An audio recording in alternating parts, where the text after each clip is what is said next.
सभी को सप्रेम नमस्कार, सत श्री अकाल, आदाब एंड हेलो एवरीवन। जय हिंद जोहार। और आप सभी का स्वागत है एक और वीडियो क्लास में, जहां पर आज हम लोग चर्चा करने वाले हैं मानव प्रजनन तंत्र, ह्यूमन रिप्रोडक्टिव सिस्टम के अगले भाग की। ठीक है, जैसा कि पिछले क्लास में हमने रिप्रोडक्टिव सिस्टम के शुरुआती फैक्ट्स देखे, ठीक है, कंसेप्ट को समझने का प्रयास करा, मेल रिप्रोडक्टिव सिस्टम के बारे में देखा, और उसी के तर्ज पर हम लोग आज फीमेल रिप्रोडक्टिव सिस्टम के बारे में भी देखेंगे। ठीक है, और बचे हुए कंसेप्ट को भी डिस्कस करेंगे। ओके, तो बिना किसी अतिरिक्त तो चलिए मित्रों, बिना किसी अतिरिक्त समय जाया करते हुए हम आगे बढ़ते हैं। चलिए मित्रों, अब हम लोग फीमेल रिप्रोडक्टिव सिस्टम को देखते हैं। ठीक है, तो जैसा कि हमने आपको बताया था कि क्वेश्चंस भी कैसे कैसे बनते हैं। ठीक है, तो अब बात आती है फीमेल रिप्रोडक्टिव सिस्टम की। ठीक है, यानी और जो ये जो फीमेल रिप्रोडक्टिव सिस्टम है, ठीक है, ये बेसिकली क्या है? ये कॉम्प्लेक्स सिस्टम है। मतलब कॉम्प्लेक्स किसके मुकाबले? कॉम्प्लेक्स है आपका, जस्ट ए सेकेंड,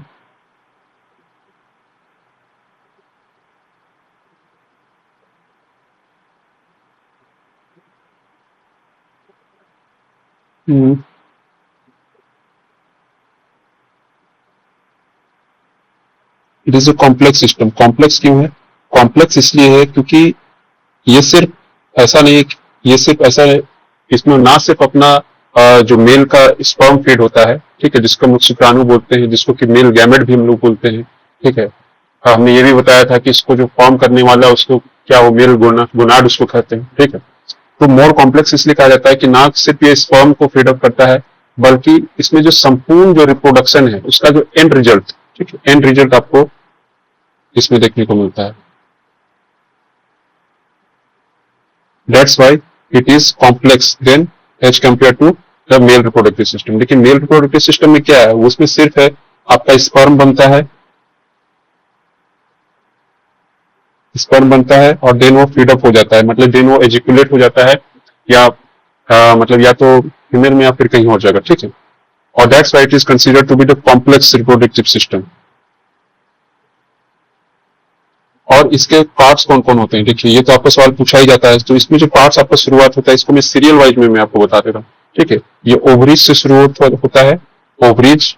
ठीक है, देन फैलोपियन ट्यूब, इसका दूसरा नाम ओविडक्ट भी होता है। तो अगर आपको क्वेश्चन में या कहीं ये लिखा मिल जाए ओविडक्ट, ठीक है, ओविडक्ट मतलब क्या होता है?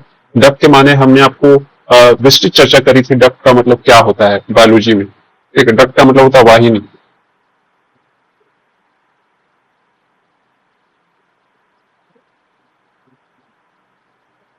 वाहिनी बोलते हैं। वाहिनी क्यों बोलते हैं? मतलब वाहिनी मतलब ये बोलिए या नलिका बोलिए। ठीक है, तो यहां से नाम को इसको आप आ, समझ सकते हैं, ओवा कैरिंग डक्ट।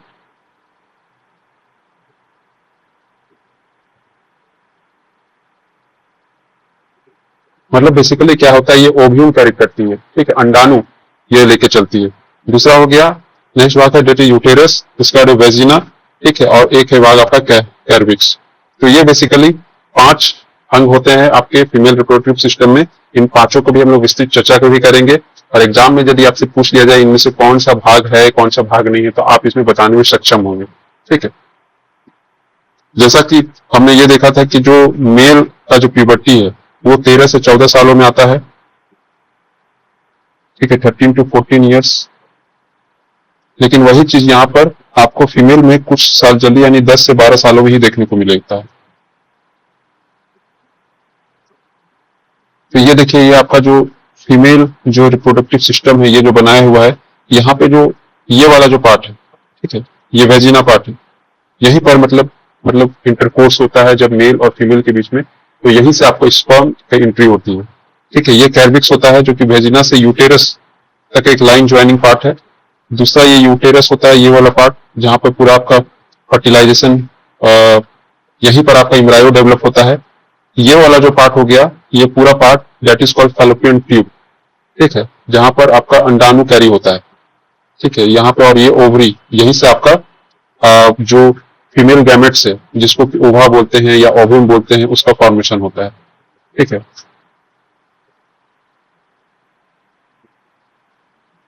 अब इन सभी पार्ट्स के बारे में हम लोग पढ़ेंगे। हमने आपको यह भी बताया था कि जो फीमेल गैमेट्स का मतलब क्या हुआ? जब भी हम फीमेल गैमेट्स बोलेंगे तो आपको समझ जाना है कि हम ओवा की बात कर रहे हैं। ठीक है, फीमेल गैमेट्स का फॉर्मेशन की प्रक्रिया को हम क्या बोलते हैं? ऊजेनेसिस बोलते हैं। ठीक है, इट इज कॉल्ड oogenesis। और प्रीमेच्योर ओवा जो होता है, मतलब वैसे ओवा जो पूर्ण रूप से डेवलप नहीं हो पाते हैं, उनके लिए एक स्पेशल टर्म इस्तेमाल होता है, दैट इज ग्रेफियन फॉलिक्यूल। ठीक है, अब सबसे पहले हम लोग ओवरीज को देखते हैं। ठीक है, यहाँ पे आप देख सकते हैं ओवरीज, एक आपका ओवरीज यहाँ है, एक आपका ओवरीज यहाँ है, और उसका काम क्या है आपका, बेसिकली ओवा प्रोड्यूस करना। ठीक है, ये इसका लोकेशन कहाँ होता है, ये हमारे लोअर ऑब्डिमल कैविटी में होता है और ये किडनी के नजदीक होता है। ठीक है, मतलब हमारा जो अमाशय वाला जो हिस्सा जो होता है, ठीक है, उसके ये नीचे आपको मिलेगा ओवरीज। एब्डोमिनल कैविटी मतलब जहाँ पे हमारा क्या बोले, नाभि तक के हिस्से को, उसके नीचे ये आपको देखने को मिलता है। ठीक है, और each ovary is connected by ligament to the uterus. यहाँ पे देखिए, ये हर एक ओवरी जो होता है ना, ये लिगामेंट के जरिए यूटेरस से कनेक्टेड होता है। ये वाला जो पार्ट है, ये वाला जो पार्ट आप देख पा रहे हो, it is just like a ligament, और इसी के जरिए वो क्या यूटेरस से कनेक्टेड होता है। ठीक है, अगला है, ये तो हमने आपको बता दिया, इसका जो सबसे जो आप मुझके ऊपर आपको फंक्शन हमेशा याद रखना है, दैट इज ये एक बनाता है फीमेल, एक बनाता है और ओवा बनाता है। दूसरा, ये जो फीमेल हार्मोन जो होते हैं, जैसे मेल हार्मोन क्या होता है हमने आपको बताया था, दैट इज टेस्टोस्टेरोन। तो फीमेल हार्मोन क्या होगा, एस्ट्रोजन और प्रोजेस्टेरोन। ठीक है, इसमें भी प्रोजेस्टेरोन को ब्यूटी हार्मोन कहता है। ठीक है, तो इन दोनों का फॉर्मेशन भी कहाँ होता है, ओवा में होता है। मतलब ये बेसिकली तीन तीन चीजों का निर्माण करता है, एक ओवा, दूसरा एस्ट्रोजन और तीसरा प्रोजेस्टेरोन। ठीक है, और ये एस्ट्रोजन के कारण ही ये ओवा जो होता है मेच्योर होता है। ठीक है, ऐसा तो नहीं होता, जब वो डेवलप होता है शुरू में अंडा, तो वो पूरी तरह से परिपक्व नहीं रहता, इसीलिए उसके लिए हम एक टर्म यूज किए यहाँ पर, दैट इज ग्राफिकन फॉलिकल। लेकिन जब डेवलप होने के पीछे उसके किसका हाथ होता है, किस हार्मोन का क्रियान्वयन होता है, दैट इज एस्ट्रोजन का। ठीक है, और हर एक ओवरी जो होता है ना, इसमें बहुत सारे ओवरियन फॉलिकल्स पाए जाते हैं। ठीक है, मतलब जैसे जैसे वो डेवलपमेंट होते जाता है, मान लीजिए अभी ओवरी इस स्टेज पर है, अभी फिर नेक्स्ट स्टेज में जाएगा, तो उसमें जो एक फॉलिकल पाया जाता है, वो मतलब उसकी संख्या होती है धीरे धीरे करके बढ़ती जाती है। और एक सवाल यहाँ पे भी पूछता है कि कितने ओव्यूम हर एक महीना प्रोड्यूस किया जाता है। ठीक है, मतलब महीना इसको मत समझिए, इसको एक साइकिल आप समझ सकते हैं, तो दैट इज वन ओव्यूम। ठीक है, इसमें ऐसा नहीं समझिएगा कि बहुत सारे, जैसे मेल स्पर्म में क्या था कि बहुत सारे शुक्राणु आपके निकलते हैं। ठीक है, वो अलग बात है, लेकिन फर्टिलाइजेशन के लिए उसमें से सिर्फ एक ही स्पर्म की आवश्यकता होती है, वही एक ही स्पर्म फर्टिलाइज होता है। ठीक है, डेवलप होता है जाइगोट के रूप में। लेकिन ठीक उसी प्रकार से, लेकिन यहाँ पर वह ऐसा नहीं कि बहुत सारे आपके अंडाणु निकलते हैं, यहाँ पे एक साइकिल में आपका एक ही ओवा निकलता है। ठीक है, और यही जो ओवरीज, जो ये फर्टाइल ईयर का मतलब क्या होता है, फर्टाइल ईयर का मतलब तात्पर्य यह है reproductive age.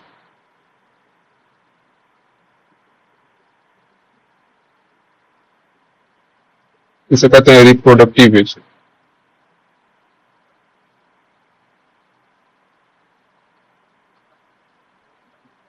Just a second,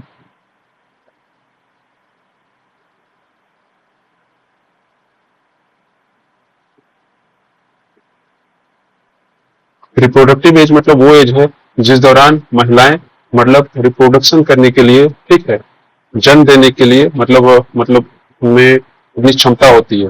ठीक है, लेकिन एक उम्र के बाद उनकी क्षमता खत्म हो जाती है, और जब होता है ऐसा, तो जो ओवरीज जो आपने देखा था यहाँ पर, ये दोनों जो ओवरीज रहते हैं, मान लीजिए इसका साइज इतना बड़ा है, तो ये फिर घटकर इसका साइज छोटा हो जाता है। तब जब आपका रिप्रोडक्टिव एज खत्म हो जाता है, या फिर जिससे हम लोग मेनोपॉज भी करते हैं।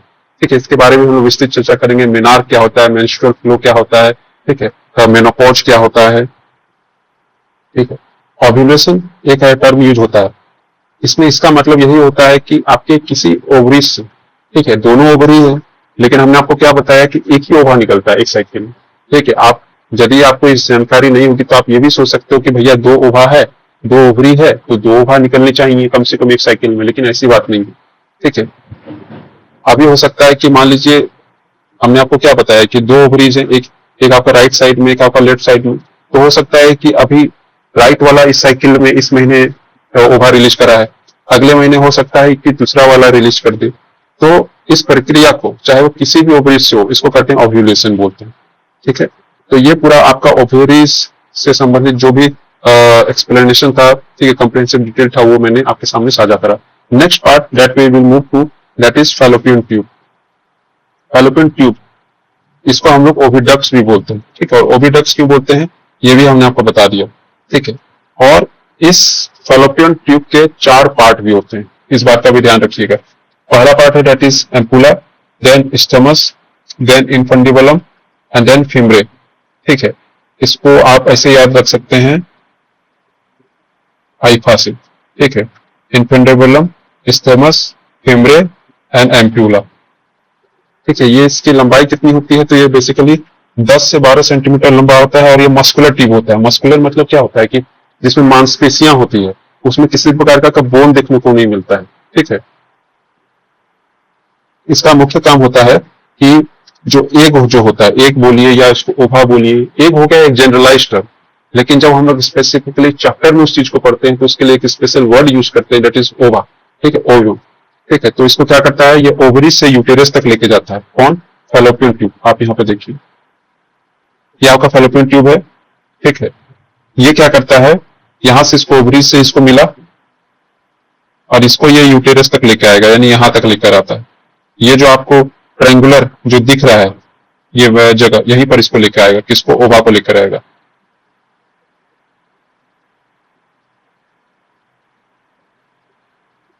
और यहीं पर फर्टिलाइजेशन भी होता है, तो इसको एकदम कंटेस्ट रखिएगा कि फर्टिलाइजेशन कहां पर होता है। तो फर्टिलाइजेशन बेसिकली कहां पर होता है? आपके फैलोपियन ट्यूब में होता है, ठीक है। दूसरा, इसमें क्या होता है कि इसका एक हिस्सा, ठीक है, हर एक ओवरी की ओर खुला हुआ रहता है और एक एक हिस्सा जो होता है इसका यूटेरस से जुड़ा होता है। आप यहाँ पे देखिए, फैलोपियन ट्यूब का जो एक हिस्सा जो है, इसका जो एक हिस्सा ये आपका यहाँ पर खुला हुआ है और किससे जुड़ा हुआ है? ओवरी से जुड़ा हुआ है, ठीक है। So that is the basic things about the fallopian tube. Now we will move to uterus. Another important part, uterus. ठीक है, जो सबसे पहले तो ये समझिए यूटेरस की 3 लेयरें होती हैं, ठीक है, 3 लेयरें होती हैं। पहला है perimetrium, next one is myometrium and last one is endometrium, ठीक है। यहाँ पर जैसे हमने जब हमने भ्रूण के बारे में पढ़ा, ठीक है, उसके बारे में पढ़ेंगे।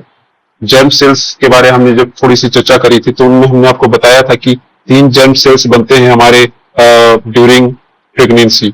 एक होता है उसमें एक्टोडर्म, दूसरा होता है मेसोडर्म और तीसरा होता है इंडोडर्म,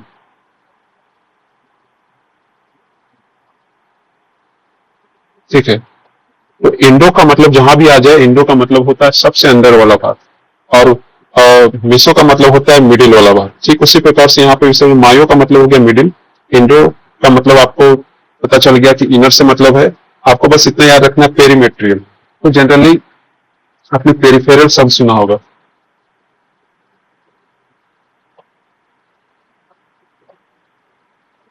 पेरीफेरी, ठीक है। पेरीफेरी मतलब क्या होता है कि जो जो बाउंड्री पर जो चीजें आपको दिखती है, ठीक है, जो सबके उसके ऊपरी सतह पर।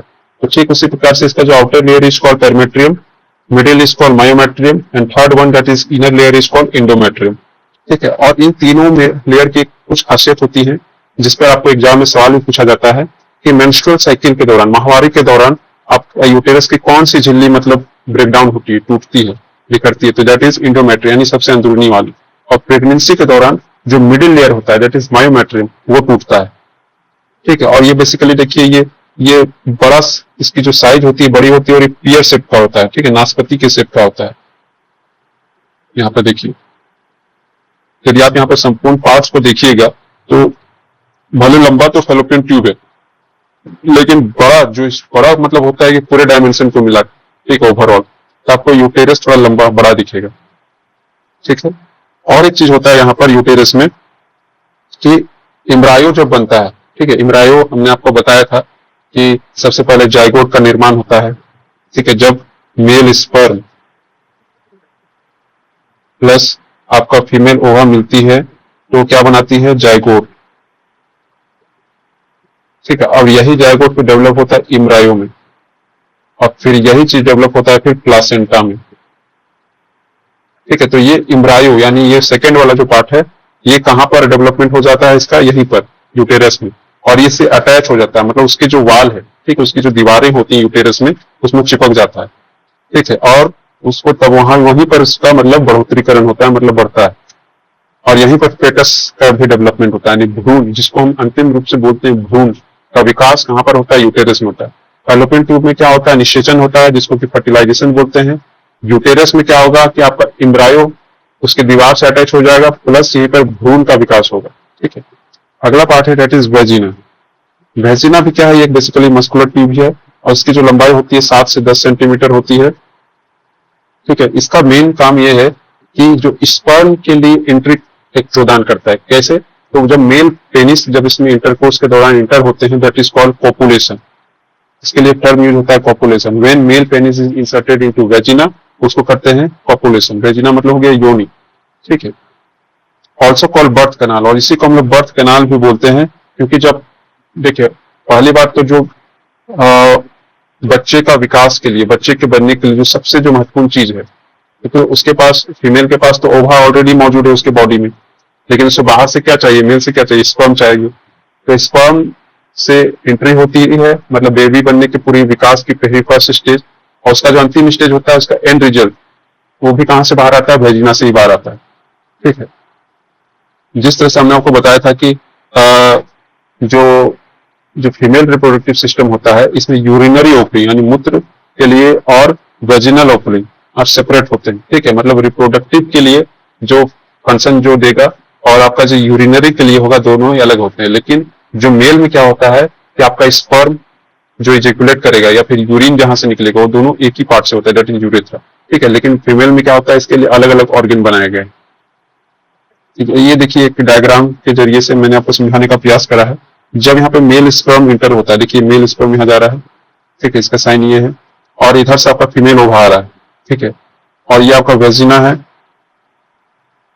और ये क्या होता है? जो मेल स्पर्म जो होता है ना, हमने आपको बताया था पिछले क्लास में, मेल स्पर्म जो हमारे शरीर के अंदर जब तक रहता है, ठीक है, जब तक कि मतलब हमने उसको बाहर स्खलित नहीं कराया, तब तक वो लगभग 1 महीने 30 दिनों तक हमारे बॉडी के अंदर जीवित रहता है।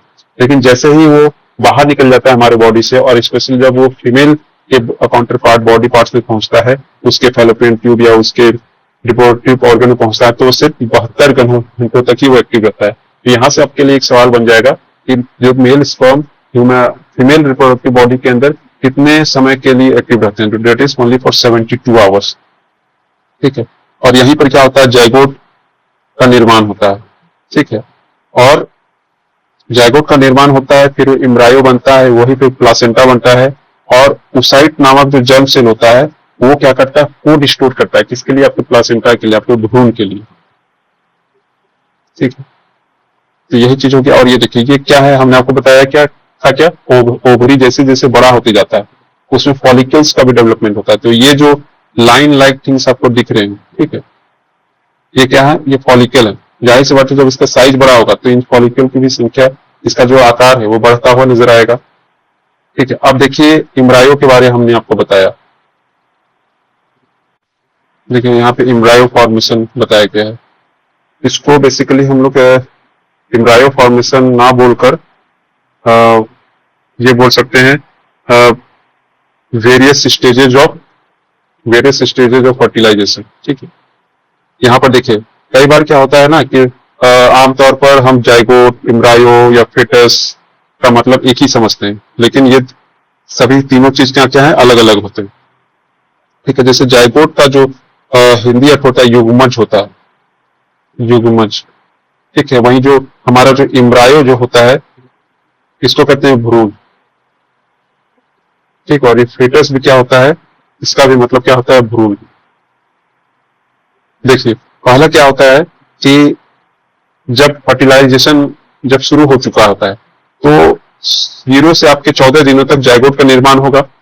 फिर अगले 15वें दिन से लेकर 3 महीने तक ये इम्ब्रायो का फॉर्मेशन होगा, एंड देस्ट लास्ट वन, यानी आप बाकी मतलब रेस्ट ऑफ द टाइम इसमें आप इसमें कंक्लूड कर लो, 4 महीने से लेकर मतलब चौथे महीने से लेकर 9वें महीने तक फीटस का डेवलपमेंट होता है। ठीक है, और यही 3 स्टेजेस में मतलब बेबी का निर्माण होता है। ठीक है, और ये जो पहला स्टेज जो है, इसी को जर्मिनल पीरियड भी बोलते हैं।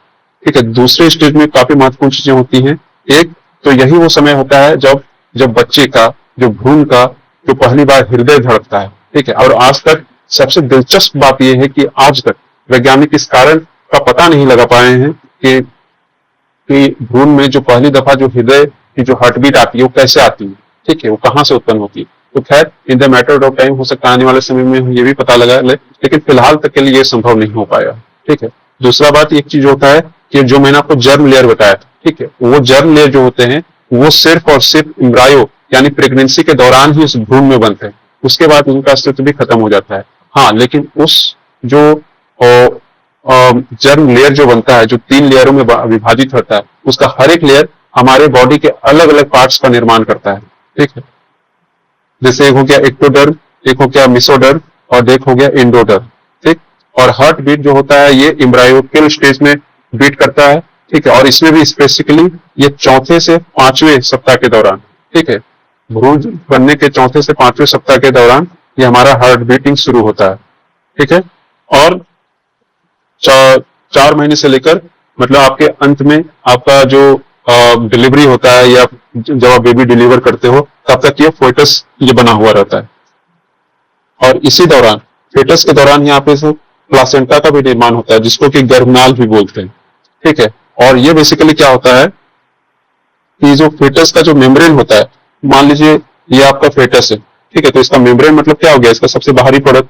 अब प्लासेंटा कहीं यहाँ पर कहीं कुछ बन रहा है तो ये कि एक उम्बिलिकल कोड के जरिए, ठीक है, उम्बिलिकल कोड के जरिए से कनेक्टेड होता है। और प्लासेंटा के बारे में याद रखिएगा कि टेम्पोररी ऑर्गन होता है, ठीक है, टेम्पोररी ऑर्गन होता है जो प्रेगनेंसी के दौरान फॉर्म होता है। और इसका बेसिकली काम क्या होता है कि भ्रूण को मतलब जो भी न्यूट्रिशन जो उसके लिए जरूरी है उस समय के लिए उसे वो मुहैया प्रदान करता है, ठीक है। और इस उम्बिलिकल कॉर्ड में कुल मिलाकर 2 आर्टरीज होते हैं और एक वेन होता है, तो इसको भी याद में रखिएगा।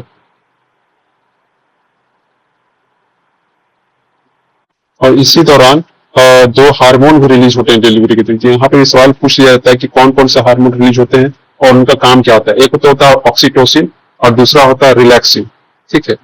दोनों में याद रखिएगा इन नामक हार्मोन रिलीज होता है। ऑक्सीटोसिन का काम क्या रहता है, इसको डिलीवरी हार्मोन भी बोलते हैं। डिलीवरी हार्मोन क्यों, क्योंकि ये कुछ हार्मोन बनाता है जिससे कि बेबी को जो पुश करने में मदद मिलती है, जिससे कि बेबी का जो डिलीवरी हो सके। दूसरा रिलैक्सिन क्या करता है, ये वेजिनल जहां से बर्थ कनाल है, जहां से अल्टीमेटली आपका बेबी बाहर आने वाला है, उसमें उसको रिलैक्स प्रदान करता है, ठीक है, जिससे कि जो प्रेगनेंसी में डिलीवरी है वो थोड़ा सा सुलभ हो सके। अब ये जो नॉर्मल प्रेगनेंसी जो समय है दैट इज 280 डेज है, मिनिमम 180 दिन है और मैक्सिमम जो है दैट इज 330 डेज, ठीक है। और नॉर्मल वेट किसी भी बच्चे का जो होता है दैट इज 3.5 किलो होता है, ठीक है। वहीं लेकिन उसके हेड टू बॉटम यानी हेड टू टू उसकी जो लंबाई होती है दैट इज 240 मिलीमीटर, या फिर उसको सेंटीमीटर में बोलिएगा तो दैट इज 24 सेंटीमीटर, ठीक है। 24 सेंटीमीटर आप समझ सकते हो कि आप एक बड़े स्केल से भी कम।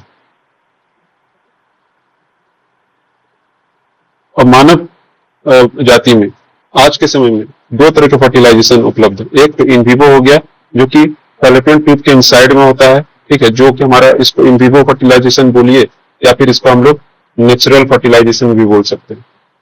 दूसरा हो गया इन विट्रो। इन विट्रो का मतलब होता है वो मतलब फर्टिलाइजेशन जो होगा हमारे बॉडी के बाहर होगा, जैसे कि आईवीएफ हो गया, टेस्ट ट्यूब बेबी, ये सब जो होता है, ठीक है। इसमें क्या होता है कि जायगोट को जो क्या होता है कि यूटेरस में पहली बार तो फर्टिलाइजेशन होता है टेस्ट ट्यूब में। टेस्ट ट्यूब में हमने क्या किया कि ये मान लीजिए टेस्ट ट्यूब है, ठीक है, तो टेस्ट ट्यूब में हमने मेल स्पर्म डाला है, ठीक है, और दूसरा इसमें फीमेल ओवा डाला। दोनों का क्या क्या निश्चेचन करवाया, फर्टिलाइजेशन करवाया। उसके बाद वहां से फिर जो जायगोट जो बनेगा, फर्टिलाइजेशन के बाद क्या बनता है, जैसे जायगोट, जायगोट के बाद इम्ब्रायो, इम्ब्रायो के बाद क्या बनता है आपका फेटस। तो उस जायगोट को क्या करता है, बेबी डेवलपमेंट के लिए हम लोग यूटेरस में उसको इंजेक्ट कर देते हैं, ठीक है। उसके बाद से बाकी की प्रक्रिया एज इट इज होती है। तो ये तो हमारा हो गया पूरा फीमेल रिप्रोडक्टिव सिस्टम के बारे में, ठीक है, उसके हर एक काउंटर पार्ट्स के बारे में। अब यहाँ पर हम लोग देख लेंगे, ये तो हमने ये बताया बेबी फॉर्मेशन के बारे में। अब यहाँ पर थोड़ा सा ये देखते हैं फॉर्मेशन ट्रांसजेंडर, ठीक है, जिसको कि थर्ड जेंडर भी हम लोग बोलते हैं, वो कैसे बनता है। थर्ड जेंडर हमने आपको ये भी बताया कि हमारे बॉडी में टोटल 23 पेयर ऑफ क्रोमोसोम्स होते हैं। 23 पेयर बोलो तो 46 इन नंबर्स, ठीक है, मेल और फीमेल, जिसमें कि पहले जो 22 पेयर होता है ना, दैट इज कॉल्ड ऑटोजोम, ठीक है, और जो कि मेल और फीमेल में दोनों में सेम होता है। लेकिन कोई बेबी अल्टीमेटली मेल बनेगा या फीमेल के रूप में डेवलप होगा, वो डिसाइड करता है लास्ट पेयर ऑफ क्रोमोसोम, और उसको हम लोग बोलते हैं एलोजोम, ठीक है। अब यहां पर क्या होता है कि मेल का मान लीजिए एक्स वाई है, फीमेल का होता है एक्स एक्स। अब यदि एक्स मेल का मान लीजिए एक्स आया, फीमेल तो कुछ भी देगी तो एक्स ही देगी, तब तो गर्ल चाइल्ड डेवलपमेंट होगा। लेकिन मान लीजिए मेल एक्स ना देकर वाई दे दिया और फीमेल अपना यूजुअल एक्स देगी, तो एक्स वाई किसका होता है, मेल का होता है, तब एक लड़का शिशु जन्म लेगा। लेकिन वही क्या होगा कि मान लीजिए यहां पर मेल ने अपना दिया, एक्स दिया, वाई दिया, जो भी दिया, और फीमेल ने दिया, लेकिन एक और क्रोमोजोम, ठीक है, कहीं से किसी कारणवश फैलोपियन ट्यूब से वो निकलकर मूव होकर इसमें आकर मिल जाता है। उस सेंस में जो जो गर्भ जो होगा, उसके बाद जो डिलीवरी होगी, वो बच्चा ना ही आपको मेल होगा ना फीमेल होगा, वो थर्ड जेंडर होगा, ट्रांसजेंडर होगा, ठीक है। तो इस प्रकार से ट्रांसजेंडर बनते हैं, ठीक है। द नेक्स्ट वन इज, एक अब थोड़ा सा फैक्ट को देख लेते हैं। जो बिगेस्ट टिश्यू जो होता है हमारे बॉडी में, दैट इज होता है ओव्यूम होता है, ठीक है। दूसरा होता है स्पर्म, जो कि स्मॉलेस्ट टिश्यू होता है, और ये तीनों को ही हम लोग सेक्स टिश्यू भी बोलते हैं, ठीक है। ओजेनेसिस के बारे में हमने आपको बताया था। ओजेनेसिस का मतलब होता है कि एक फॉर्मेशन करना, ठीक है, या फिर फीमेल गैमेट का प्रोडक्शन होना, उसी को कहते हैं ओजेनेसिस। और इस दौरान फीमेल सेक्स हार्मोन ये डेवलप होते हैं, जैसे एस्ट्रोजन, प्रोजेस्टेरोन, ठीक है। अब आ जाइए स्टेजेस इन रिप्रोडक्शन। और एक चीज यहाँ पर याद रखिएगा, जैसे बिगेस्ट टिश्यू हो गया, ठीक उसी प्रकार से जो स्मॉलेस्ट सेल है हमारे बॉडी का, दैट इज स्पर्म, और उसका फॉर्मेशन कहाँ होता है, टेस्टिस में होता है। वहीं जो लार्जेस्ट सेल है ह्यूमन बॉडी का, दैट इज ओवरी, और उसका फॉर्मेशन कहाँ होता है, ओवा है, उसका फॉर्मेशन होता है ओवरी में, ठीक है, यहाँ पर। अब आ जाइए स्टेजेज इन रिप्रोडक्शन, इसको हम लोग याद रखेंगे, G I F I, G F, G I F I G P, ठीक है। पहला हो गया गैमेटोजेनेसिस, नाम से ही पता चल रहा है, इसमें गैमेट का फॉर्मेशन होगा। अब गैमेट तो अलग अलग होते हैं, मेल गैमेट अलग होगा, ठीक है, फीमेल गैमेट अलग होगा। इस प्रक्रिया के तरह फॉलो वो बनेंगे, वो भी हमने आपको बताया, स्पर्मेटोजेनेसिस, oogenesis, ठीक है। और इस दौरान न्यूरल ट्यूब स्पाइनल कॉर्ड का डेवलपमेंट भी होता है फेटस में, और ये पहले ऑर्गन होते हैं जो डेवलप करते हैं। आपसे ये सवाल पूछ सकता है कि फेटस में जो सबसे जो बॉडी का जो पहला ऑर्गन कौन सा डेवलप होता है, जैसे एक न्यूरल ट्यूब, दूसरा स्पाइनल कॉर्ड। उसके बाद होगा इंसेमिनेशन, ठीक है। आप तो चलिए मेल का जैसा बनना था अपने स्पर्म उसके बॉडी के अंदर बन के तैयार है, फीमेल का भी तैयार है। अब क्या होगा, इंसेमिनेशन, मतलब मेल अपना स्पर्म, जब भी एक्टिविटीज होगी, मेल अपना स्पर्म फैलोपियन ट्यूब में इंटर करेगा, ठीक है, इंटर होगा, और वो फिर ओवा के साथ जाके मिलेगा, और यहीं पर फिर दोनों क्या होंगे, मेल का जो स्पर्म होगा और फीमेल का जो ओवा होगा, दोनों आपस में जुड़ेंगे, और फिर वो जाइगोट बनाएंगे, जिसको कि हम लोग फर्टिलाइजेशन कहेंगे, और ये कहाँ होगा, फैलोपियन ट्यूब में होगा, ठीक है। उसके बाद होगा इम्प्लांटेशन। इम्प्लांटेशन का मतलब होता है जब जाइगोट भ्रूण में निर्मित हो जाता है, ठीक है। जाइगोट अब क्या करेगा, इम्ब्रायो में डेवलप होगा, और कहाँ डेवलप होगा, ये आपके यूटेरस में होगा, ठीक है। उसके बाद क्या होगा, गेस्टेशन। गेस्टेशन का मतलब होता है डेवलपमेंट ऑफ प्लासेंटा, ठीक है। प्लासेंटा का काम क्या था, हमने आपको बताया था, प्लासेंटा का काम था कि इम्ब्रायो को भोजन प्रदान करना, और वो टेम्पररी ऑर्गन होता है जो सिर्फ और सिर्फ प्रेगनेंसी के दौरान ही फॉर्म होता है, ठीक है। और इसी दौरान इम्ब्रायो क्या करेंगे, फिर फेटस में भी डेवलप हो जाएंगे। फिर जो अगला पार्ट जो होगा, दैट इज पर्ट्यूशन। पर्ट्यूशन का मतलब होता है, सिंपल भाषा में इसको समझिए, डिलीवरी होना, ठीक है, बच्चे को जन्म देना विथ ऑल डेवलप ऑर्गन्स। और इसका जो लास्ट पार्ट है, दैट इज लैक्टेशन। लैक्टेशन का मतलब होता है दूध पान करवाना, ठीक है। तो ये कुल मिलाकर आपके 7 स्टेजेस हैं, G I F I G P L, ठीक है। नेक्स्ट इज जो फर्टिलाइजेशन जो होता है ना, ये जो रिप्रोडक्शन का जो बेबी फॉर्मेशन की जो प्रक्रिया, ऐसा नहीं कि कभी भी हो जाएगा, ये मेंस्ट्रुअल फ्लो, ठीक है। मेंस्ट्रुअल साइकिल का जो होता है, मेंस्ट्रुअल साइकिल जो टोटल 28 दिनों का होता है। कितने दिनों का होता है? 28 दिनों का। तो जब middle of the menstrual cycle में, मेंस्ट्रुअल किसका होगा? फीमेल के संदर्भ में यहाँ बात की जा रही है। जब फीमेल अपने माहवारी का जो समय है, अंतराल है, उसके जब मध्यावस्था में होती है, तभी जाकर फर्टिलाइजेशन संभव होता है। यानी उस दौरान यदि स्पर्म उनके अंदर जाता है, तभी वो फर्टिलाइज करेगा, तभी वो अल्टीमेटली बेबी का निर्माण करेगा। ठीक है। और यदि किसी कारणवश, मान लीजिए अभी आप रिप्रोडक्टिव एज में ही हो, ठीक है, एक तो होगा मेंस्ट्रुएशन तब खत्म होगा जब 45 और 50 पे रीच करोगे, तब दैट इज नेचुरली बायोलॉजिकली हो जाता है, ठीक है, सबको। लेकिन उसके पहले आपका नॉर्मल समय चल रहा हो, लेकिन उस समय यदि आपका मेंस्ट्रुएशन रुक जाता है, तो समझ जाइए कि that is the earliest sign of pregnancy. यानी अब आप क्या है, अब आप पीरियड में, ठीक है, अब आप प्रेगनेंट, अब गर्भ धारण आपने कर लिया है। ठीक है। यहाँ पे हमने आपको क्या बताया था? मेंस्ट्रुएशन।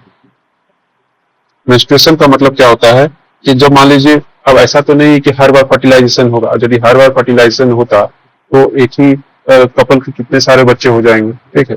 लेकिन मान लीजिए हर बार फर्टिलाइजेशन नहीं होता है, ठीक है, तो उस दौरान क्या होता है, जो यूटेरस जो होता है ब्रेक डाउन कर जाता है विद ब्लड वेसल के कारण, ठीक है। और यही जो डीजेनरेटेड पार्ट है, मतलब उसकी झिल्लियां जो टूट कर, तो मतलब वो ब्लड वेसल के जरिए, ठीक है, हम एक ब्लड के फॉर्म में हमारे बॉडी से, यानी फीमेल वेजिना से वो बाहर निकलती है, और इसी को कहते हैं मेंस्ट्रुएशन।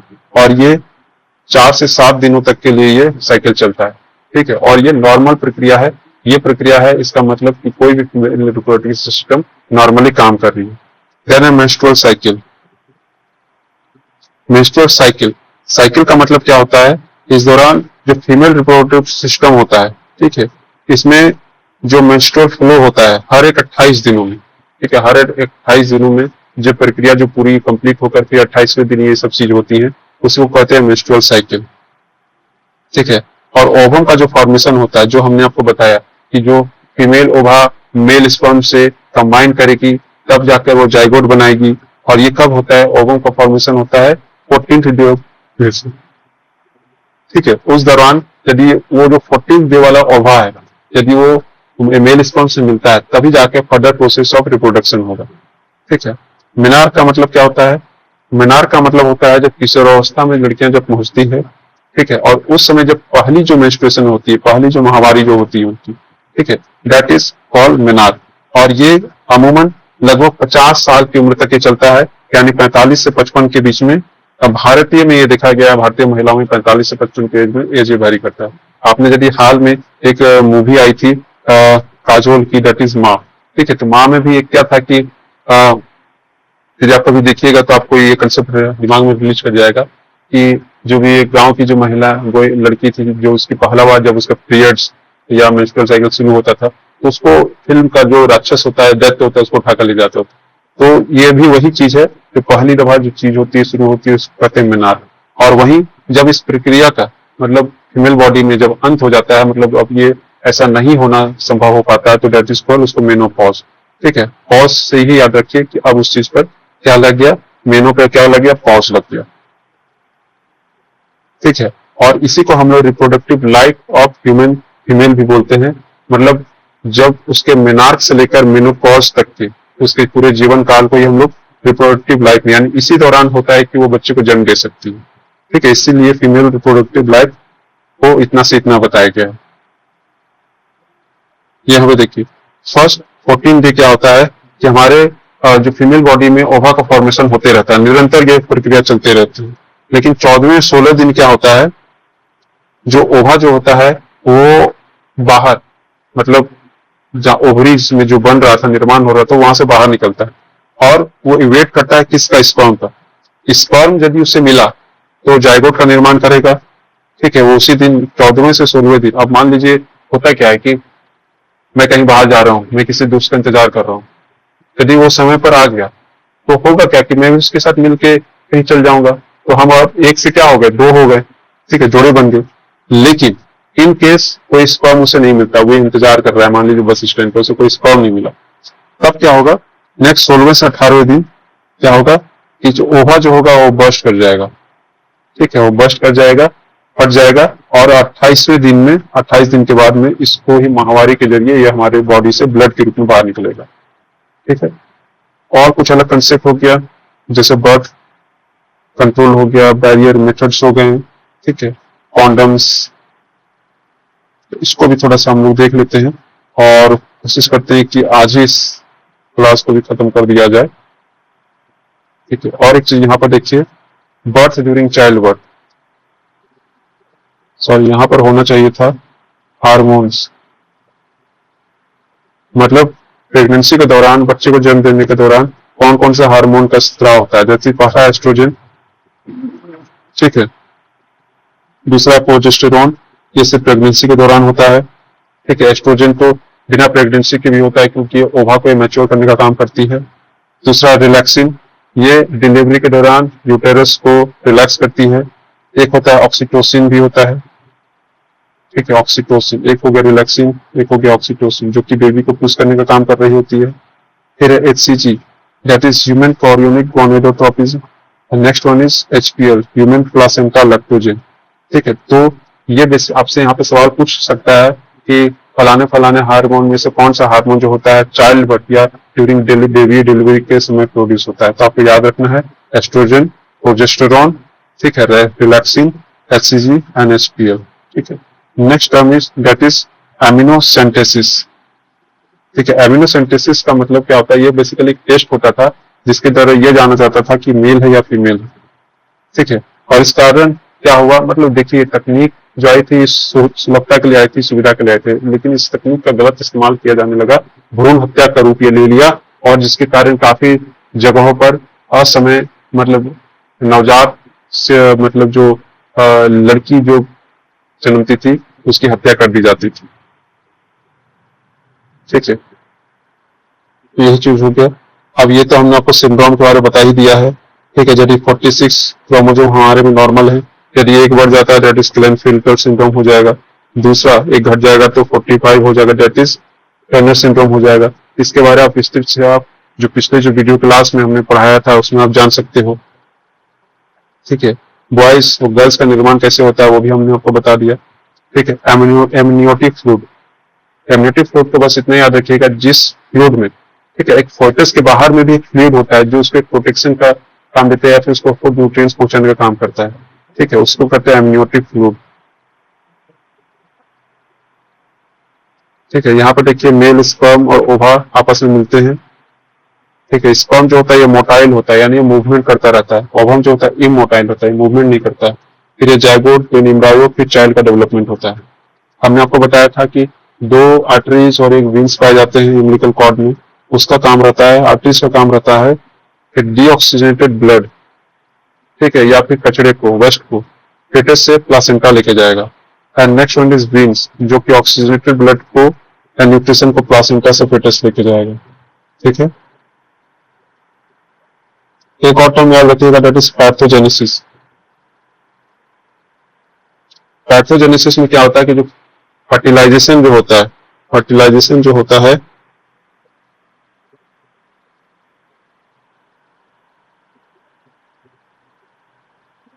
फिर इसमें जो हमने क्या बताया था, जाइगोट बनता है, जाइगोट से एम्ब्रायो बेबी बनता है, लेकिन इसमें क्या होगा, विदाउट फर्टिलाइजेशन ये चीजें होंगी, तब क्या कहलाएगा, दैट इज कॉल्ड पैथोजेनेसिस। ठीक है, दैट इज कॉल्ड पैथोजेनेसिस। देखिए ये है सेक्सुअली ट्रांसमिटेड डिजीज, इसके बारे में विस्तृत चर्चा हमने डिजीज में ऑलरेडी कर चुकी है, जैसे गोनोरिया हो गया, ठीक है, सिफिलिस हो गया, ठीक है, नेक्स्ट वन इज HIV हो गया। एक टर्म जो पूछा गया है दैट इज प्रोटीपोटेंसी। प्रोटीपोटेंसी का मतलब होता है जब एक ही सेल प्रोड्यूस करता है फॉलिकल एडल्ट सेल, उसी को कहते हैं। दूसरा था प्लूरिपोटेंसी, इसमें इंडिविजुअल सेल जो होता है, ठीक है, इसमें बहुत सारे सेल का निर्माण करता है, ठीक है, फॉर द मैच्योर ऑर्गेनाइजेशन। तो इसको बस इतने ही याद रखना है, दैट इज प्रोटीपोटेंसी मतलब हो गया सिंगल सेल, और प्लूरिपोटेंसी मतलब हो गया बहुत सारे सेल। ठीक है, ये कुछ sexual disease that is gonorrhoea. इसमें डिजीज का नाम याद रखना है कि कौन सा किस टाइप का डिजीज है, आपसे ये पूछ लिया जा सकता है एग्जाम में कि कौन सा इसमें सेक्सुअली ट्रांसमिटेड डिजीज है। 3 को मतलब आपको दे देगा डिजीज, हिस्ट्री जियोग्राफी के दे देगा, फिर उसमें लाइक दैट। तो इसमें हाँ, यहाँ पे थोड़ा सा हम लोग बर्थ कंट्रोल कंसेप्ट को भी देख लेते हैं। ठीक है, जनसंख्या नियंत्रण जिससे हो सकता है या किया जा रहा है। देखिए, बर्थ कंट्रोल में बेसिकली क्या होता है कि इसमें जो कंसेप्शन है, यानी बर्थ ऑफ बेबी को रेगुलेट किया जाता है, नियंत्रित करने की बात होती है। ठीक है, इसमें और इसी का कंसेप्ट था हम तो हमारे ये 1990 के आसपास जब ये मतलब कॉम्पैक्ट हमारे देश में लागू हुआ था। अब बर्थ कंट्रोल का बहुत सारा तरीका हो सकता है। एक होता है कॉन्डम, जो ऑल टाइम एक चला हुआ मेथड है। दूसरा है फेमिडॉम। फेमिडॉम का मतलब याद रखिएगा फीमेल से है। ठीक है, इसमें क्या होता है, लब्बर या पॉलीयूरेथीन ट्यूब वेजिना में इंटर कर दिया जाता है। दूसरा था डायफारागम। ये बेसिकली जो फीमेल की जो कैर्विक्स होती है, ठीक है, हमने आपको ये दिखाया था कैर्विक्स, इसमें इस डायफ्रागम को फिट कर दिया जाता है और इसका ड्यूरेशन मिनिमम रहता है 6 घंटों तक आफ्टर सेक्सुअल इंटरकोर्स।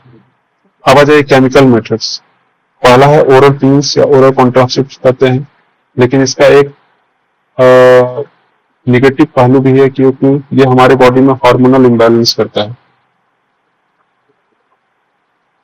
तो ये हमारे बॉडी में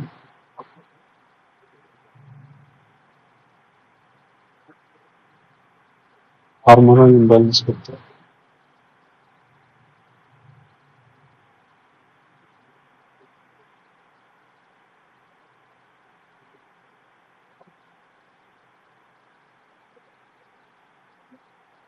और बर्थ कंट्रोल पिल्स में वो किस चीज का वो सम्मिश्रण रहता है, दैट इज एक प्रोजेस्टेरोन और दूसरा एस्ट्रोजन के डेरिवेटिव्स का।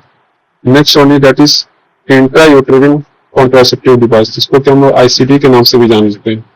ठीक है, ये बेसिकली कॉपर होता है, इसमें स्टील होता है और प्लास्टिक भी होता है।